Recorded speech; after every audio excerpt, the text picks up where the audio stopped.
घने और हरे भरे जंगल में सुबह का सूरज निकल रहा था। पक्षियों की चहचहाट से पूरा जंगल गूंज रहा था और एक ऊंची चट्टान पर जंगल का राजा शेर वीर अपने छोटे से बेटे चीकू के साथ खड़ा था। ये कहानी वीर की नहीं बल्कि उसके बेटे चीकू की थी, जो दिखने में प्यारा तो था लेकिन दिल से बहुत डरपोक था।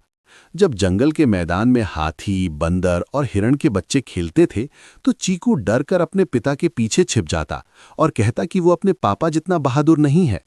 तब शेर वीर मुस्कुराकर उसे समझाता कि कोई भी राजा बहादुर बनकर पैदा नहीं होता।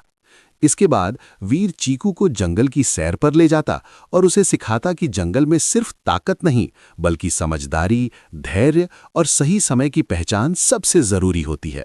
वो उसे पैरों के निशान पहचानना, हवा की दिशा समझना और खतरे को पहले महसूस करना सिखाता है।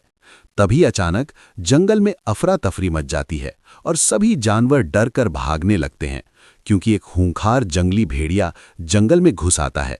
शेर वीर चीकू को अपने पीछे कर लेता है और भेड़िए से भिड़ जाता है।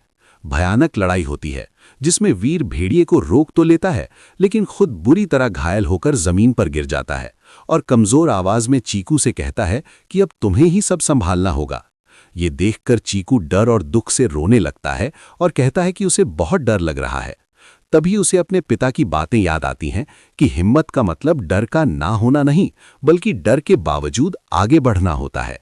चीकू अपनी आंखें पोंछता है, गहरी सांस लेता है और पहली बार अपने डर का सामना करते हुए आगे बढ़ता है।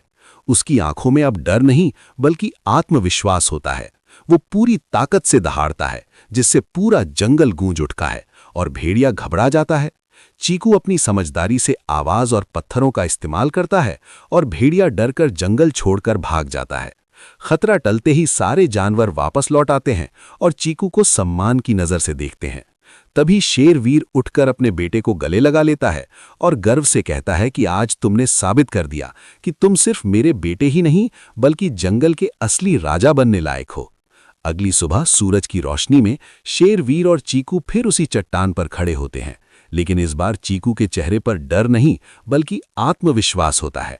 और इसी के साथ कहानी ये सिखाकर खत्म होती है कि हर शेर का बच्चा राजा नहीं होता, लेकिन जो सीखता है, हिम्मत करता है और हालात से लड़ता है वही एक दिन जंगल का असली राजा बनता है, क्योंकि हिम्मत उम्र से नहीं बल्कि सोच से आती है।